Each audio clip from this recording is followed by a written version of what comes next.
Committee meeting, March 20th, 2018. First question is has it been properly posted?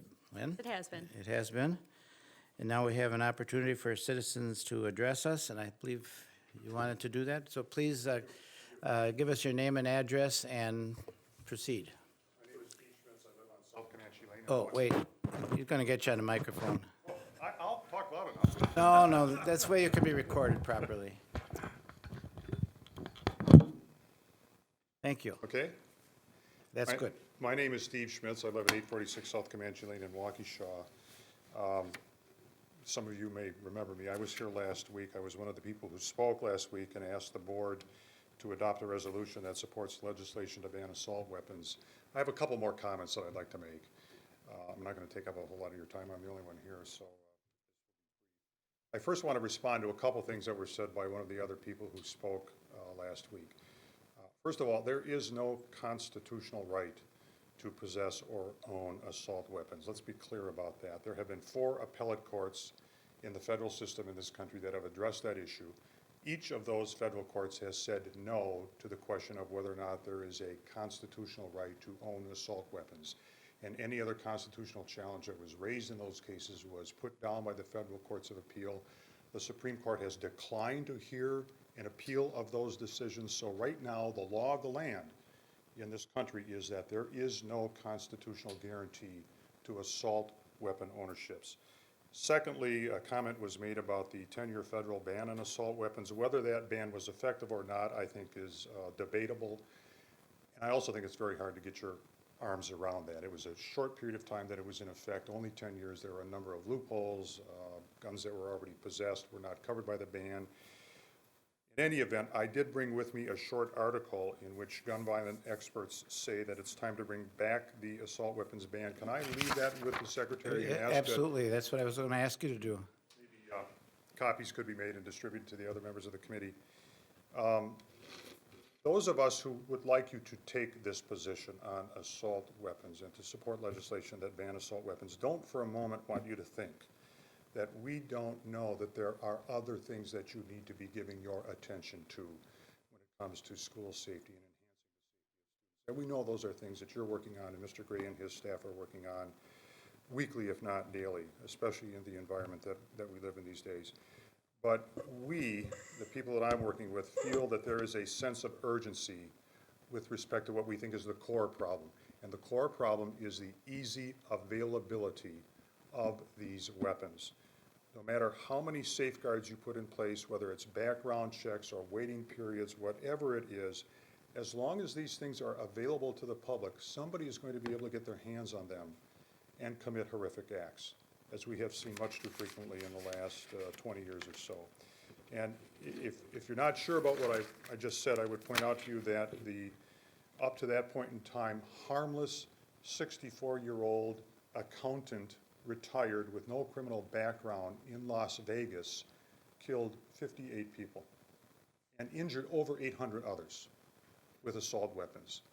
No amount of background checks or waiting periods would have prevented him from getting his hands on assault weapons as he did.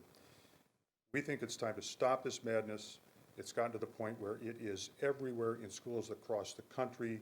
It's on our minds. I know it's on your minds, and it's certainly on the minds of the students in this nation. One of the members of the school board in Pinellas County, Florida, which encompasses Tampa Bay, said when that district passed an assault ban resolution that is similar to what we're asking you to do, she said, "This is not about courage, this is about leadership."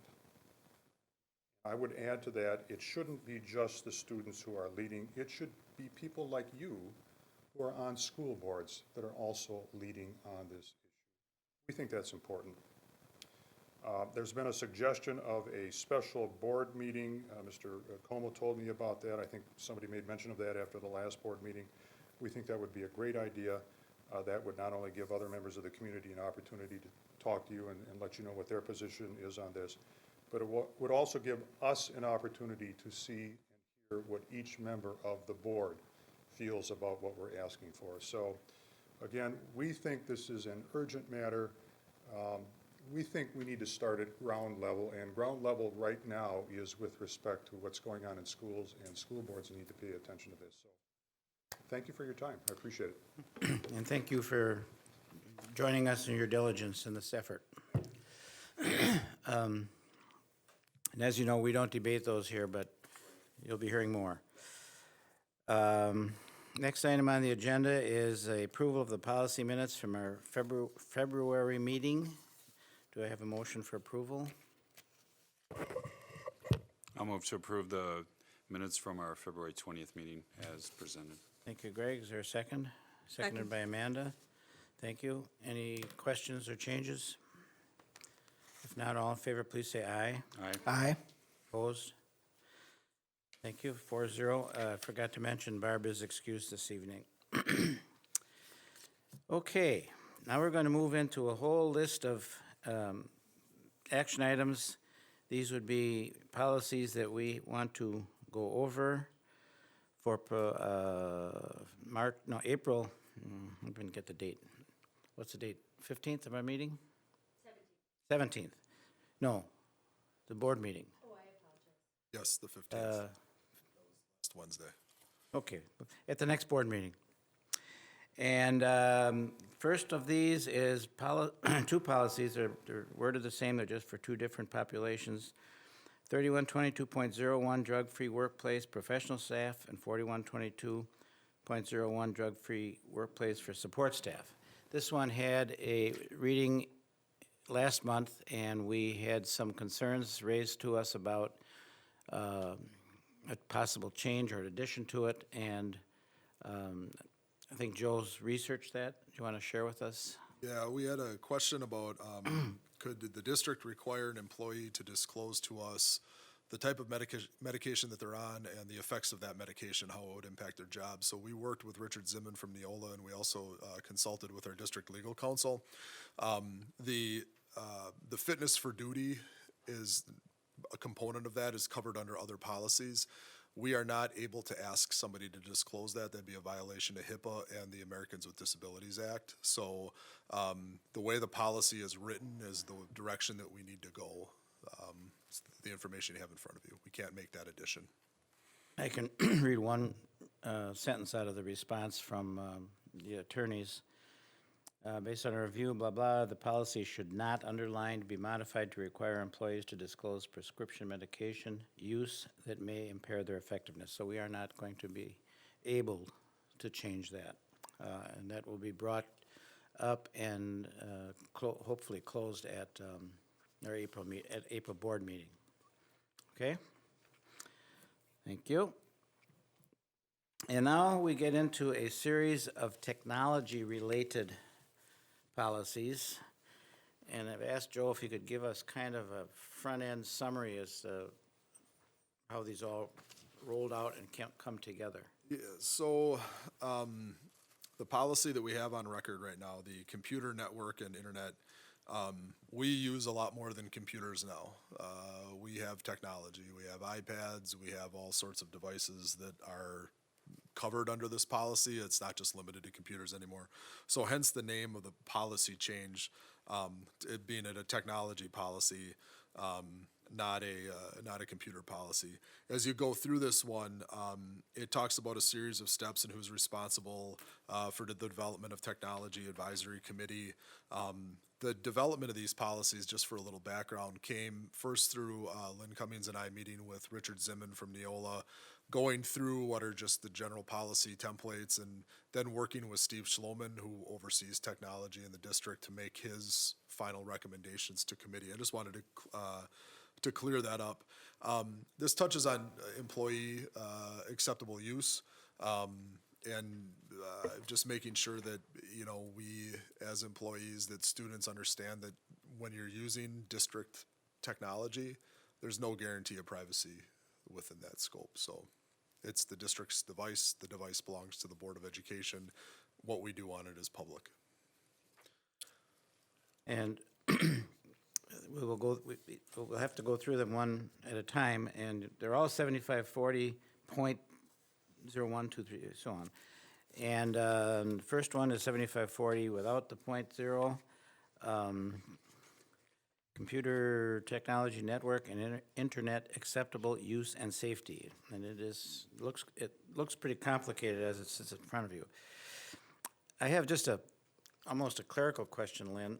The title on the top says Computer Technology Network and Internet Acceptable Use and Safety. And then right below that, 7540 has eliminated all those words.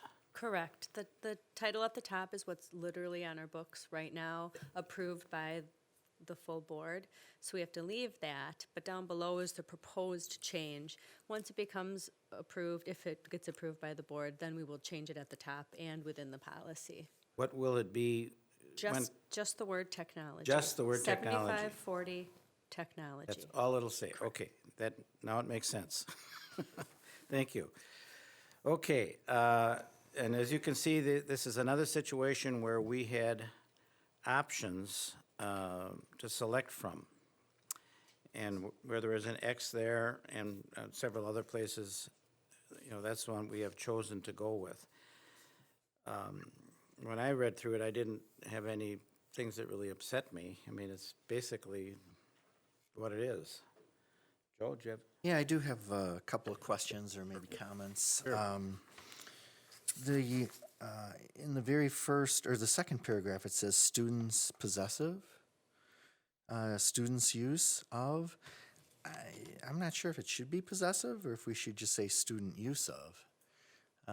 I think it could go either way. But it would be different if it is possessive, then they're possessing the device. So I guess. Well, I think they're describing it in a possessive way as their use of. Okay, and that was on Of purpose. comes in there, usually it It fits. was on purpose. I think so. I just wanted to make sure it was on purpose, because you can go the other way too. I suppose you could, yeah. So, okay, and I'm fine with either way. I just wanted to make sure we were conscious of which one we wanted to choose there. And then, so we continue on here. Actually, let me just read this. Students' use of district technology resources is a privilege, not a right. Students and their parents must sign and submit a student technology acceptable use and safety form annually. What if they don't? And should we have a statement in here saying that if they don't sign and return it, they can't use it? Good point. Let me just see what's referenced in 7540-03. One we will be looking at.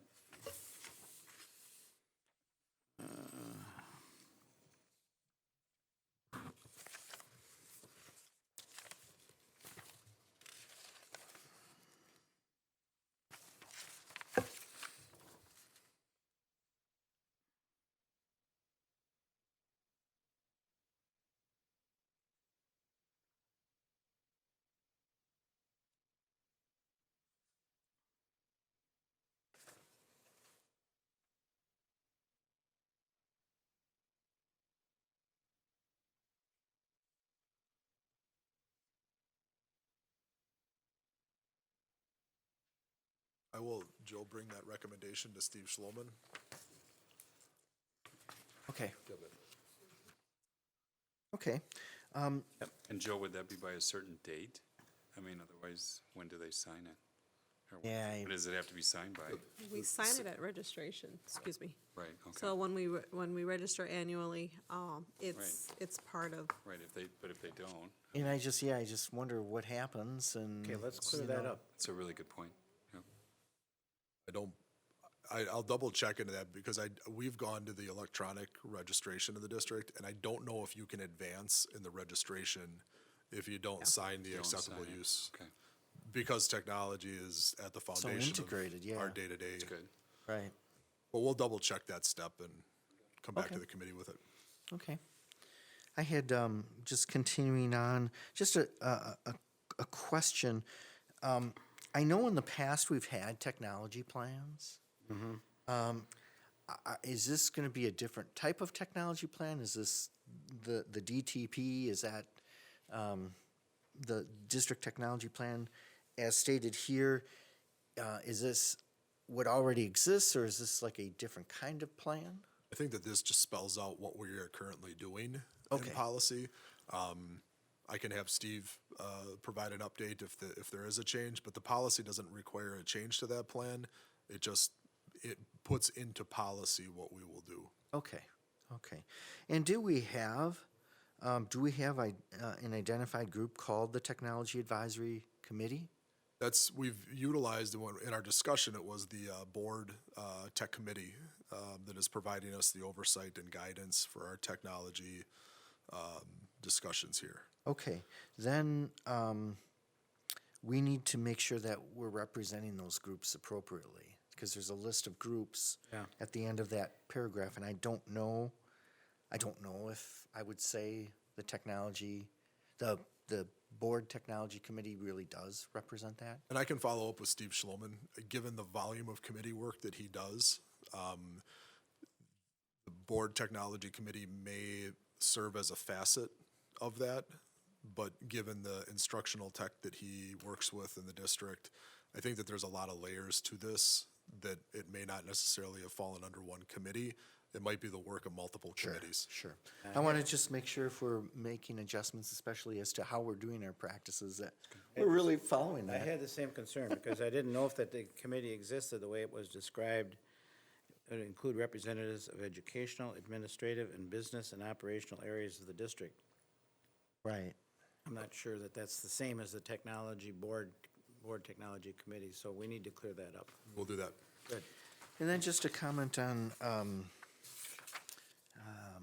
the social media definition. I actually think it was really good, and I thought it was good to pull in the quote from Ron Jones. I think it's about as comprehensive and gave as good of examples as we possibly could. And as we know, social media continues to change in its forms and how, what's the latest and the greatest. And but I think this is a pretty comprehensive description, so. And that's all I had so far on this. Okay. Any other questions? We won't vote on this one, I don't think, because we've got some changes we have to iron out. Now, I have a logistical question. Is that going to put everything else into a delay? I don't think so, right? So, no. Because they're all 75-40 point something, but they stand by themselves, right? That's how they're. Each of these are individual policies. The only area where there might be some overlay is if you see another policy that is cross-referenced in there that this policy directs action in that policy. I felt pretty comfortable about that, okay. So this one is not going to be voted on, we're gonna bring it back. Okay? All right. That was one of the more complicated ones. 7540.01 on technology privacy. I think you mentioned this in your summary comments, Joe, that privacy is one of the aspects that's introduced here. Yeah, we do provide all of our staff a device that we expect them to do their jobs. We don't have the expectation that that device is used solely for their scope as a teacher or as an administrator. However, all of the staff members need to understand that whatever they do on that device is part of a board-owned property, and so you're not subject to privacy on it. So you should be using that device appropriately. If you're checking personal email on it, there's no penalty. If you're at home and you're doing your Christmas shopping on Amazon using the computer, there's no penalty for that. However, if you're using that device for anything that would be considered inappropriate, you now then become subject to whatever the board's policies are as it relates to technology usage. And there is a statement in here that emphasizes the district technology's primary use is for the education of the business, but. Yeah, and the option 2 down below talks about the fact that you shouldn't be doing certain things as well. Correct.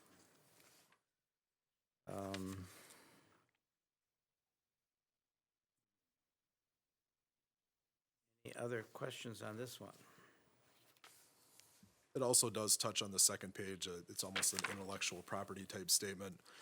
District technology resources and the district information resources are the property of the board. Staff members shall not copy, delete, or remove any information or data contained on the board's computer servers without the express permission of the superintendent.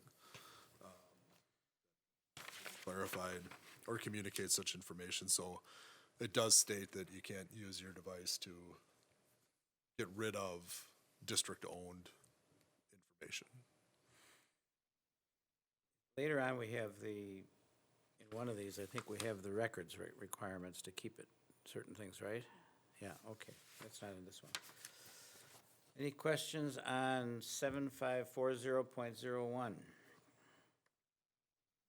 Not, I would entertain a motion for accepting this and bringing it forward for a first reading at our April board meeting. Amanda's moving for approval. Is there a second? Second. Seconded by Greg. Further discussion on 754001? Seeing none, all in favor, please say aye. Aye. Opposed? 4-0? Okay, thank you. Okay.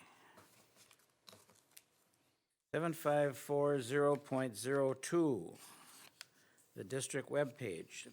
Proposed revision to this policy include a change in title to Web Content Services and Apps, and language added to address, what's an OCR? Office of Civil Rights.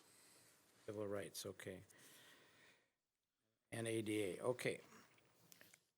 This one has a lot of just word changes in it. It does, and again, it modernizes the policy language a bit. You know, there was a time when it was just the web page, but that now becomes more broader to content, the services that are provided on the web page, applications that are developed and used within the district. It does talk about the students' development. We do have some classes, for instance, that are on web page development, that are on app development, making sure that those are done under the supervision of a staff member. The other part, and it's a pretty big section, and it's something that I know that Steve Schloman is working pretty extensively on, is making sure that our website is accessible for a variety of ADA type needs. Does the website do text to speech, for instance? Can you increase the font size on our webpage so that a person who is visually impaired can read it and access it? So, I mean, those are just some of the new features with the webpage, the web design that we've gone to. But the Office of Civil Rights has weighed in that says, school districts, you must be ADA compliant with your website, which was one of the reasons why Steve and the team went through that process of redesigning our page.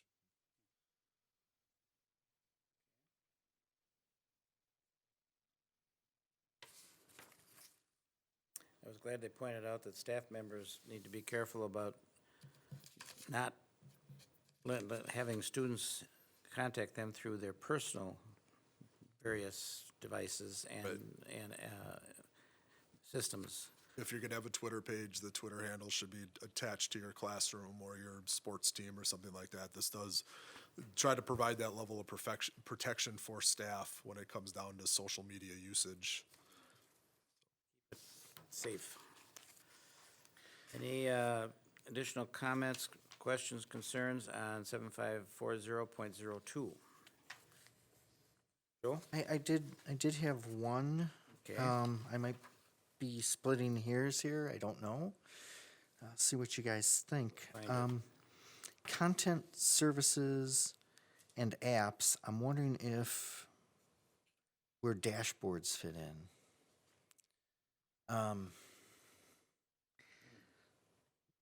They could be, dashboard they is a could be content, right? content. It could be, in my world, and in my way of thinking, I think it is a separate kind of item.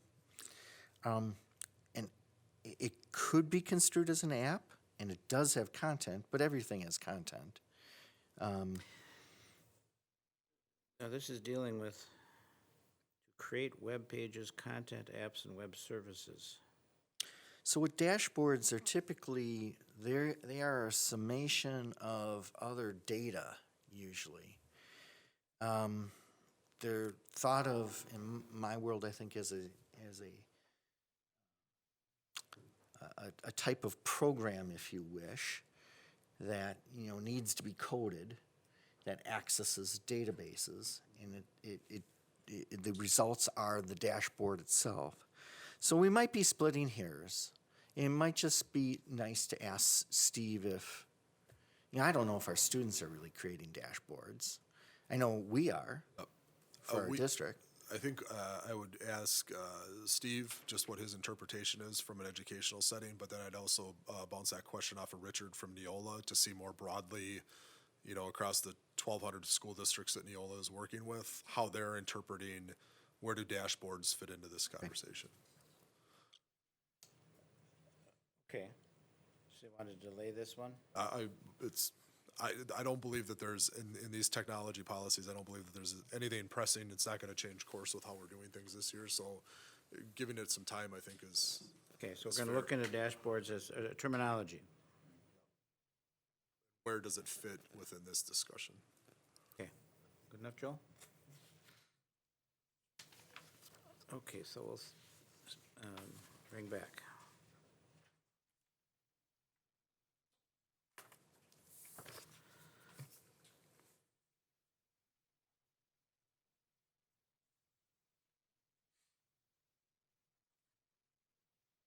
Okay, that got us through 02.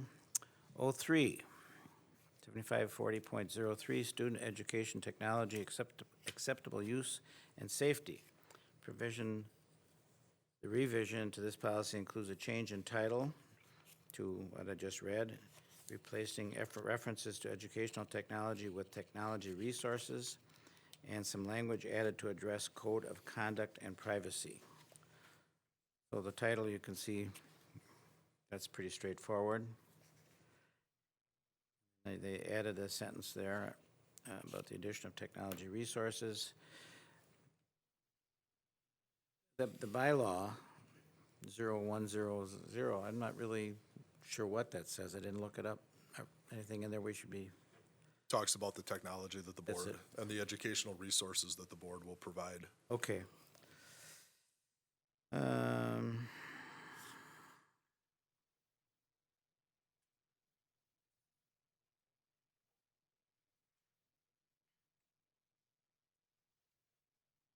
Talk about refraining from illegal. No expectation of privacy. Been added. Discipline if they disable something. And other than that, a lot of the terminology changing. I think that on the first page of the policy, what would be the second, third, and fourth paragraphs or sentences do a good job of providing the administration the true authority to discipline students if needed in the area of technology use, because it's specific as to what students cannot engage in. Plagiarism, inappropriate access, libel, slander, vandalism, but then it goes to the extent of defining unkind behaviors such as personal attacks, invasion of privacy, injurious comments, and the like. I can't say that with 100% certainty. I do know that technology use occupies our administrators' time, in a variety of settings. Did the comments come outside of school, and did they affect the school day? Did they happen in school? Did they affect the school day? Are they having a negative impact on the students in the class? All of that stuff it's captured in here, and it does assist administration with discipline. The fact that there's the specific. That it's explicit and it's spelled out in policy, and this is the position that the Board of Education has taken. Yeah, on the second page where we say any student who attempts to disable the technology protection measures will be subject to discipline. Do we, at least in the past, and maybe I'm going too far back, but maybe we have it even in our current policies. Do we ever, we at least used to state that it would be potentially up to including expulsion if necessary, something along those lines. You remember what I'm talking about, Bill? Don't, but I I believe thought there you. were policies where we wanted to make a strong statement, really wanted to say, hey, you know, because we have some kids who come to expulsion saying, oh, I didn't know that I could be expelled for this. Our student discipline policy is almost line by line what our old student discipline policy was, which does outline the steps that can eventually lead to the board for expulsion. So, Okay. so whenever discipline of a student is referenced, our administration is instructed to go to those disciplinary policies and address using that, the scope of it. You know, the intentional disabling of our technology protection, you know, that could happen on such a minor scale where a kid found a workaround, and they used to do this all the time to watch a YouTube video, all the way up to somebody who completely disables our network protections and exposes us to data breaches, which then would result in a board level thing. And so that stuff gets covered under the discipline policies. It's better to actually be generic here then. Yeah, I think it is Yeah. too. Yep, okay. Good. Any other concerns or questions on 754003? This one we can vote on. Is there a motion for approval? Joe? I move to approve policy 7540.03 revisions as presented. Thank you. Is there a second? Second. Seconded by Greg. Any further questions, discussion? All in favor, please say aye. Aye. 4-0. Oh, nay? Any? 4-0. Thank you. Okay, that was 03. Now we have 04. Staff education, technology, acceptable use and safety. And again, change in title. Use of the words education technology instead of technology resources, and code of conduct and privacy. So this is really going to be following in the lines of the student one, right? This does mirror the student one. If you notice though, on what would be the second page of the policy, in the middle of the page where it starts with staff members will participate in professional development, the item C has been updated, instead of just stating hacking, which it used to, it goes on to talk about harvesting, digital piracy, data mining, et cetera. So it broadens, I think, the scope of what could happen in the realm of technology. Right. And then it clarifies unauthorized disclosure, use, and dissemination of personally identifiable information regarding minors, expands it more to from personal. Yep.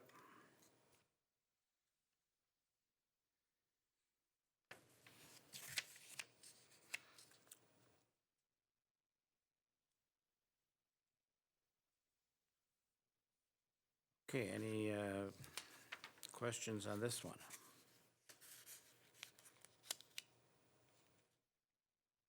None, I will seek a motion for approval of 7540.04. So moved. Amanda moves. Is there a second? Joe seconds. I'll second. All in favor, please say aye. Aye. Opposed? 4-0, Lynn.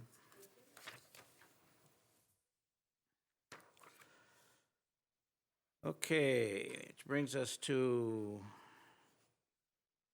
7540.06, electronic mail. Change in title to the district-issued staff email account.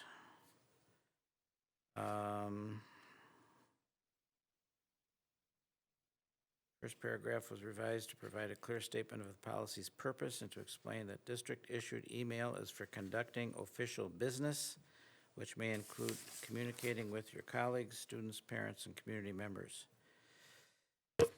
And there's a reference in here to retention. I think that's where I was thinking about public records being retained. That's in here someplace.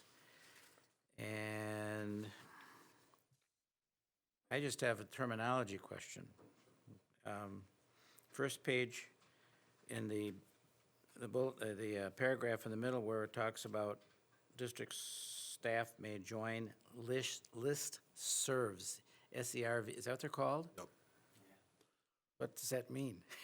One site, often our staff, we are part of listservs from the DPI. And so a member of the DPI in a specific area, say school finance or say special education, anytime they send out an email, they can send it out to the list of individuals who are on their listserv, and it just pops up. That's the way, it's just a That's the way definition. it's disseminated, and so you're really prescribing to mass, or subscribing to mass email when you do it.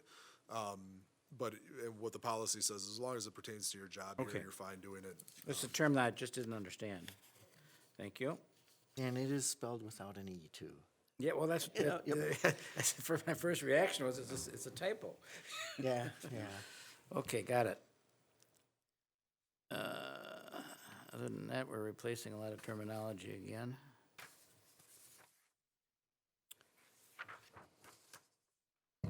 Here's that ever-present public records on the back page, Joe. Yeah, back to the paragraph that you started on, Bill.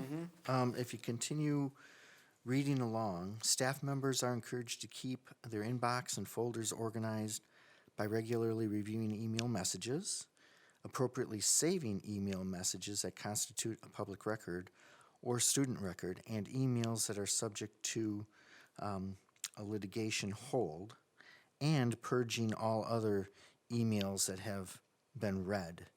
I guess when I first read that, I really questioned whether we wanted to have anything purged. I know as board members, we don't delete anything. We don't purge anything. We need to keep everything for our records. Yep. And I wasn't sure if that was appropriate for our staff members to be purging anything also.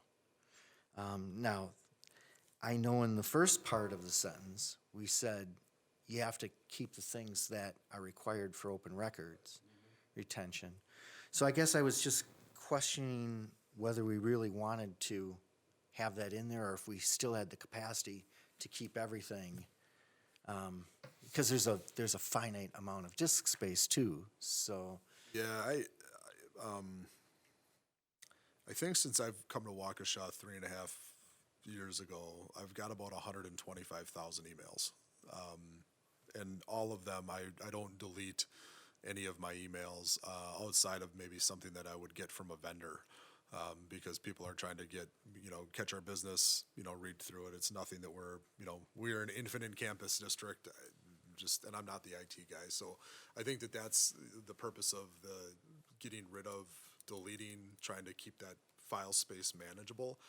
I don't know if we run into file space issues because we are a Gmail, a Google district, a Google platform district. I know that in a personal Gmail account, there's a limit as to what you can keep. I am not sure if we run into that same issue within the scope of being in a school district. So I could check with Steve on that. The other thing that I'd like to check with him is, can you truly ever delete anything? Or is it always recoverable? And that's the part where I know that you can go ahead and, click the delete button. It will go to your trash folder and you can empty it. But I don't know if you ever truly get rid of that. So we can ask Steve those questions. Steve has said in a technology committee meetings that we're not gonna lose that stuff, and wherever it goes, it's there. Yeah, and that's, the other part of this is just making sure that staff know that they hold on to it and everything can constitute a public record. We have gotten requests for records that have included email, and Sure. so, we have gone through and spent, a week or 2 weeks pulling emails and then going through and making sure that individual student identifiable information is redacted, and then that pile of emails is sent off. So it is always there. We've never run into a situation where emails are missing. Something you wanted to say? There is a paragraph on emails sent or received using the district's email service are automatically Right. retained. And that was my second question, because I wanted to find out, because actually if they are truly retained, there should be a period after retained. And then days on the server should be crossed off. Okay, thank you. Oh, yeah. And that's the way I thought it really was. So that's in the correction we can make right now. Days on the server is deleted, with period. So then it ties back to the first, the paragraph on the first page again is should we really have anybody ever try to delete anything? Is there any I think that, purpose? I think that the proper statement in this might be and archiving all other emails that have been read, because Gmail has the ability to archive. That, I would state, I believe that a lot of what you see here is a clutter statement. And if you're familiar with people's inboxes, you know, some people will never archive and they will have 30,000 emails there. And I think that this is more of a statement of decluttering than it is anything. And that's why I would propose the language, or propose the word archiving all other emails that have been read. So changing the word purging to archiving? That really is about as far as Google lets you go, knowing that everything is saved on our, would be my recommendation. It was just a little confusing to me, Well- so. Good point. Let's consider that. So taking the word purging out and putting archiving in there does sound safer. So, there were 3 members of the committee agreeing to that? I'm good with that. Okay. So we're gonna take that change and we're going to strike the 4 words up on top, days on the server. Because it doesn't, it just shouldn't be there. Good. Okay, then we can proceed with, your motion. I'll move to approve the revision of policy 7540.06 Thank you. as discussed. Seconded by Joe. I'll second it, yep. And any other questions? If not, all in favor, please say aye. Aye. Aye. Aye. Opposed? 4-0 in, as changed. That's number 8. The district issued email account for students. Creates a new document specific to students because some of the content from the staff document is not applicable to students. This policy is needed because we are issuing email accounts to our students, partially to facilitate students' ability to register, log into web services and apps that their teachers are using in class. And we did a lot of selecting on this one, didn't we?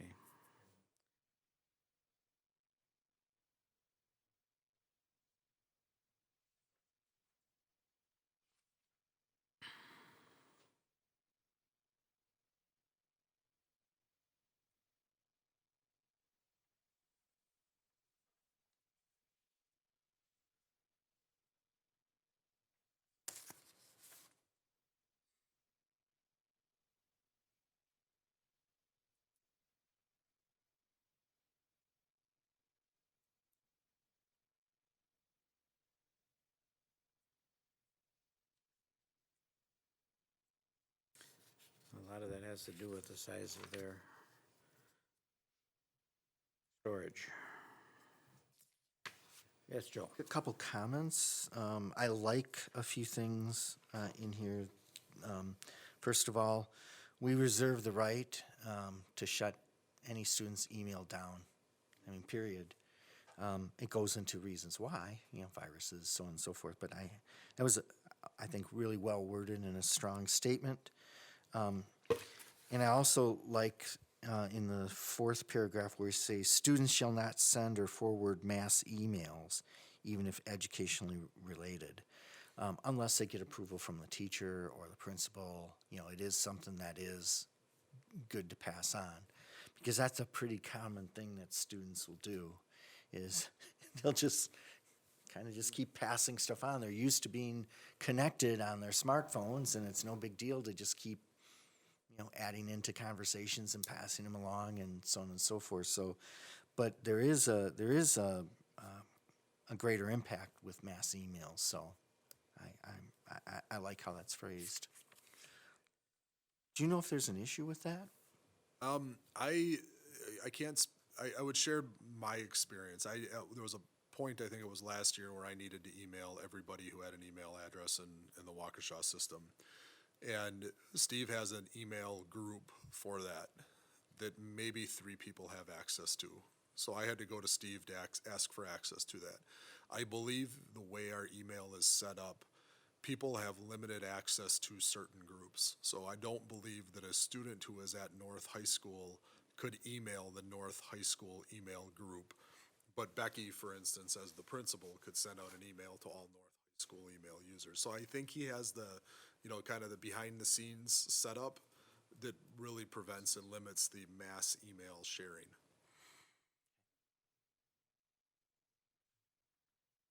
Okay. Sounds good. Any further questions on 7540.07? I'd be seeking a motion to approve it. By Amanda, Second. seconded by Greg. Any further questions? In favor of 7540.07, please say aye. Aye. Aye. Opposed? 0. And that gets, almost rid of the technology stuff. This is, sorry, there's one more, but it's a different digits here. Okay, this one is revising policy 8605, use of electronic wireless communication devices by district employees who are operating board-owned or operated vehicles. This is what to not do when you're driving a car. There's a definition of terms in here in the front about highways. The word highway is used, and it is defined broadly as any road, street, or way, whether on public or private property, open to public travel, etc. So it's anything probably but a lawn. This policy does aim to remove the word highway, which was in essence confusing. So highway is, you won't see highway in the policy. Oh, they took it out. That's, Right. yeah. That's what they were doing. Because it was confusing. This also does talk about the use of two-way radios or the citizens band radio, which often maintenance staff will use within the scope of their job while driving district vehicles. And they changed the word receiving to reading, because sometimes you receive a message you didn't want. And you're not to Well, you blame. can't prevent it. And you're not to blame for that. You Right. can't prevent Right. receiving, Oh, yeah. but you have the choice to read it or not. So I think that's a good clarification, Yeah. actually. That's for the benefit of the staff person. Everyone would be breaking this policy then. Well, I think when we talked about You're that last week. receiving them. Yeah, that was. Any questions on 8605? Joe? Yeah, I move to approve the changes to policy 8605 as presented. Seconded by Amanda. Any questions? All in favor of approving 8605, please say aye. Aye. Opposed? 4-0, Lynn. Okay. Then we have two that were read at the March full board meeting. Just bringing them back to see if there's any requirements for changing these. I don't think there was any. Wait a minute, there was. Yeah, just a minute. 8310, Public Records, really was, again, introducing safe at-home address concept to a policy here, which really is something we will just have to do. So I don't think there's any discussion here. This one will go for a second reading and approval at the April board meeting. And the other one, relations with non-school affiliated groups. We did have a question raised, and I'm trying to remember, did we get words on that, Joel?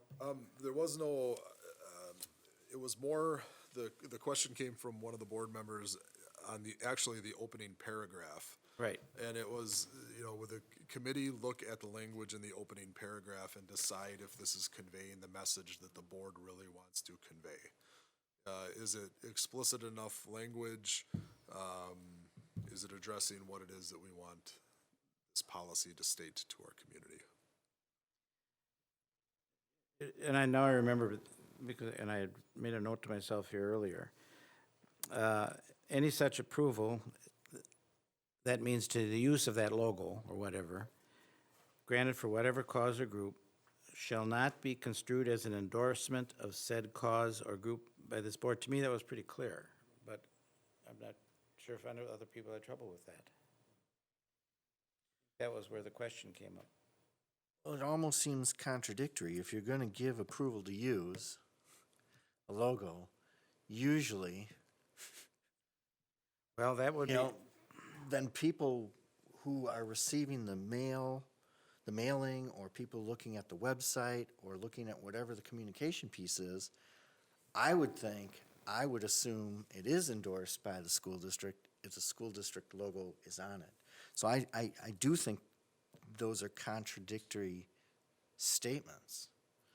The first half contradicts the second half. Because I think if you give permission to use the logo, you can't control how people interpret that, and I would think that your general person would say this must be a school board activity if they're using the logo. I mean, maybe you guys think differently, well, but I guess I was just leaning maybe heavily on the shall not be construed as an endorsement.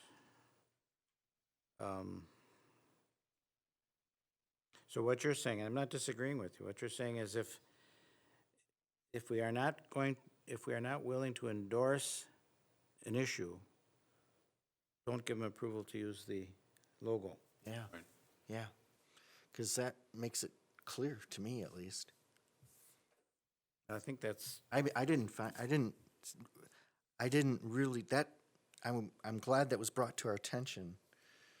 I think it was Mr. O'Brien who brought it to our attention, because I really thought it was fine the first time we were reading it. But at second look, it seems contradictory to me. so what you really, I shouldn't be just talking, anybody, okay. The way I'm hearing you, Joe, is from that semicolon on, shouldn't be there. And really a statement more along the line, I don't want to say failure to, not approving, no, I'm gonna back up.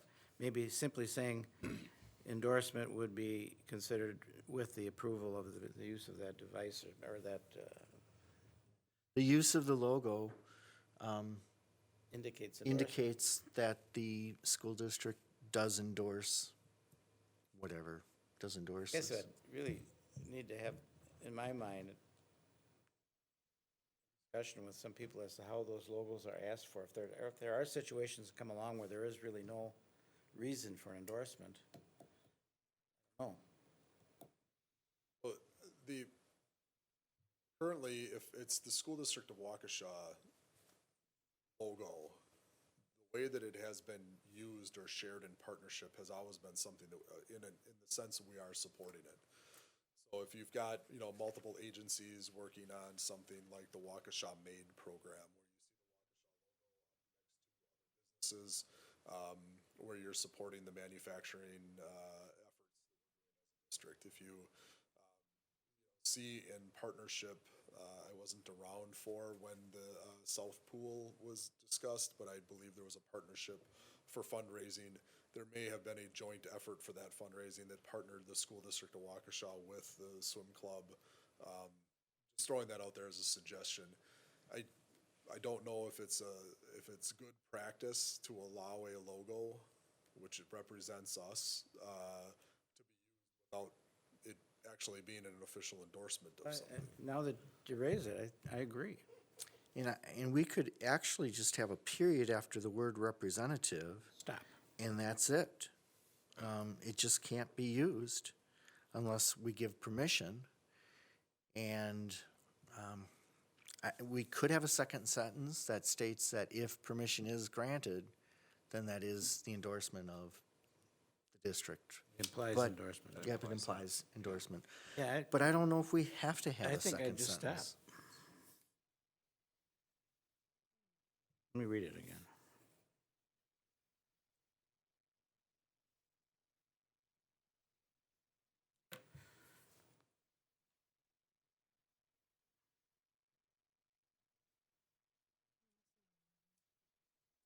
Yeah, I agree. Approval was contradictory in my mind, now that you've discussed it that way.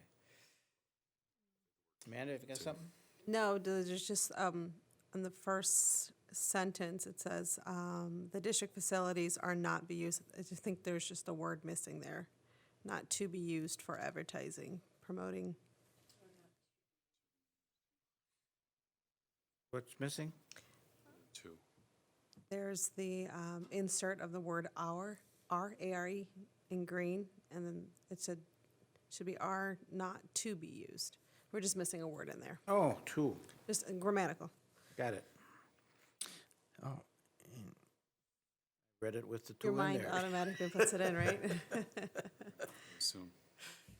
Okay, we'll have that added. How do you others feel about just deleting the semicolon, the paragraph after the semicolon? Okay, Greg? It's great. Yeah, it's good. Good change. I agree. And she's okay with that? yeah, and I had for some other reason our logo in mind too. I mean, that would pertain to our logo too, not just using our facilities, but the use of our logo. Do we ever restrict the use of our logo? Well, that's, I mean, I think our, I don't necessarily know if it was our logo, but our name has come into question recently as, Right. Wait a minute, But this one, The if you read, the logo is back here, though. Oh, that's strictly for solicitation of funds. because the first sentence just deals with, I'm sorry, I gotta read it Facilities. again. Yeah, it's facilities, and it's not really a reference to our logo. What do they use back here? Name, logo, or assets? The way it's worded back here, and I think that would be more inclusive, excuse me. This isn't that what we're saying?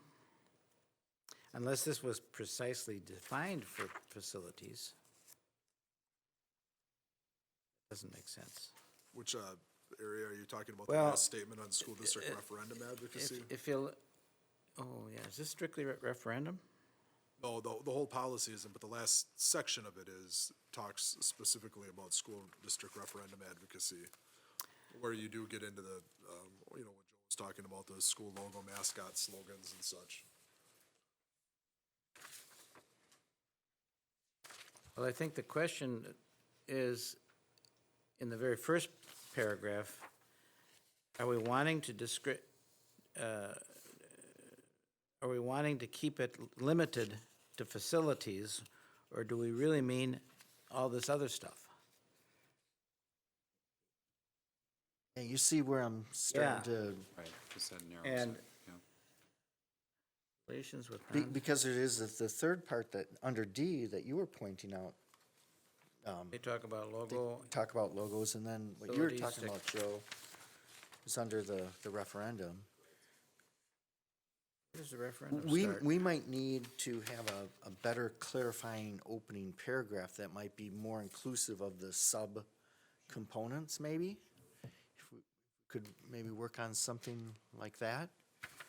So, kind of like any good paper. And we can sort of have that intro paragraph say we're gonna apply this over these areas. Oh, here's the referendum down here. I was looking for that word. Yeah, maybe we should get that spelled out. Joe, would it be beneficial just to expand on that list? It's a policy of the Board of Education that students, staff members, district facilities, logos, district name, Kind of the same et words. that are- cetera, are not to be used for advertising or promoting of the interest of any non-school related agency or organization, happy public or with that. private, without the approval of the superintendent, or its delegated representative. I think so. Would you repeat what you, Just, continuing with the same sentence, where from students, that students, staff members, district facilities, district logos, the school district of Waukesha name not be used for advertising or promoting the interests of any non-school. Continuing on with what that sentence sure, has said. sure. I think that's more inclusive, yeah.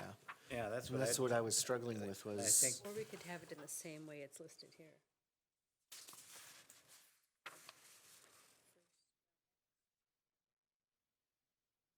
you could just, Just take just the, import that.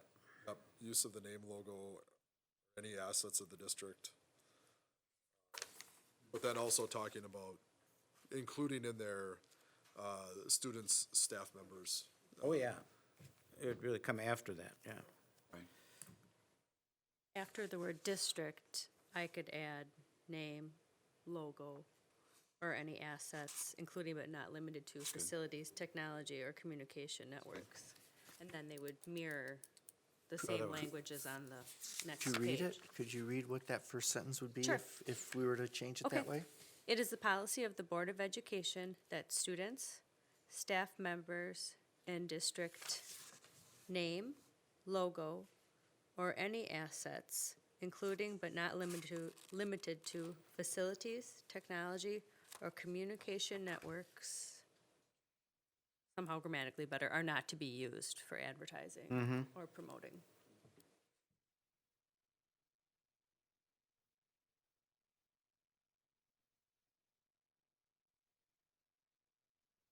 So do we need facilities in the first part of the sentence? No, I would Then, include yeah. it as it is on the second page in Right that after word list. district, she's,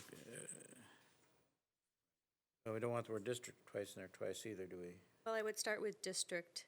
Or and then any have- assets. But you did, Or I could say any assets of the districts and then put in parentheses, name, logo, facilities, technology, or communication networks in parentheses.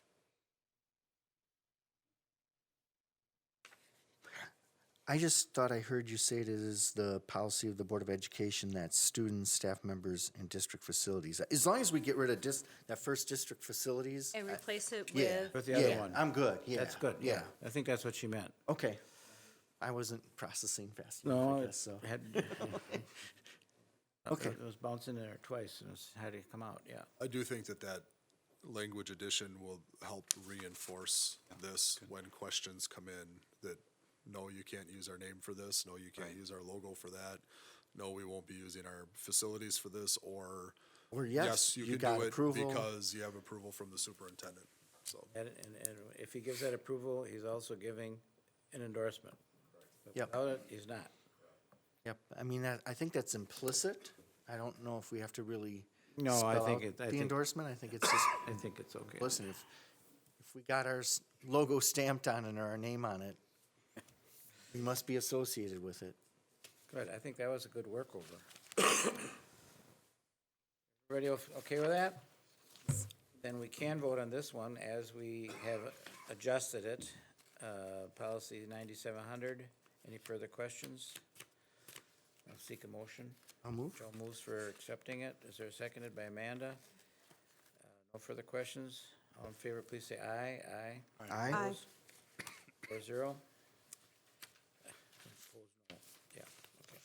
And has changed. Okay.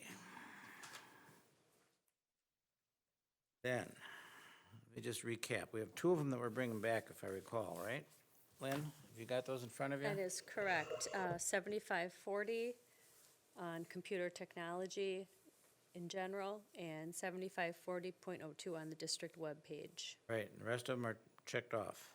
Some are approved. Okay. Good. We have no other information items, other business, recommendations for future committee meetings, and other as needed. We don't have anything at this time. We do have another packet that's been released to us. Lynn and I have some time with Richard next week to begin reviewing another series of updates. So Tell those guys to go on vacation for a while.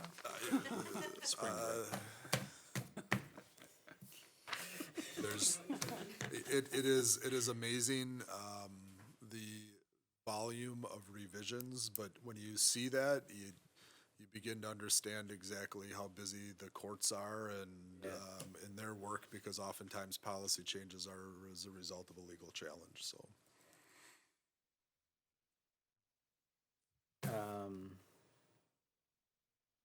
Off the subject of staff guys, any conversations about that work session that we talked about with the gentleman that was here? We've talked about it. I don't believe that there's anything on the calendar at this time. I'm working with Todd on it. You are? so, Oh, yeah. good, thank you.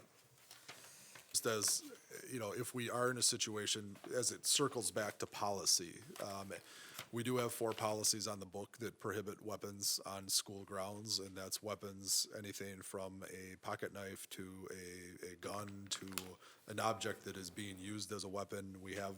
We do have policy on the book to address that. Looking at the work group that Todd and I are participating in, which he updated the full board on last week, we may be coming forward with some either policy or just some general updates as far as guideline recommendations that just to make the board aware of as it pertains to school safety in the next couple of months. And that group, Joe, consists of superintendents, police departments, sheriffs, those kind of folk, right? Correct. I mean, we've had, at our first meeting, the county executive was there, the Waukesha County Sheriff was there, chiefs of police, superintendents from another school, number of school districts, as well as the head of Waukesha County Health and Human Services. So all of the agencies are very well represented.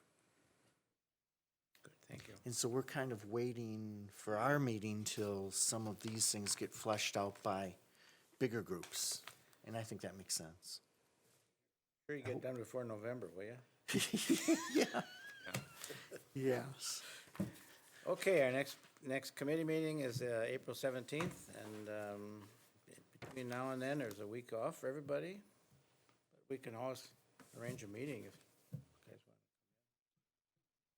want. Spring break. I hear no motions.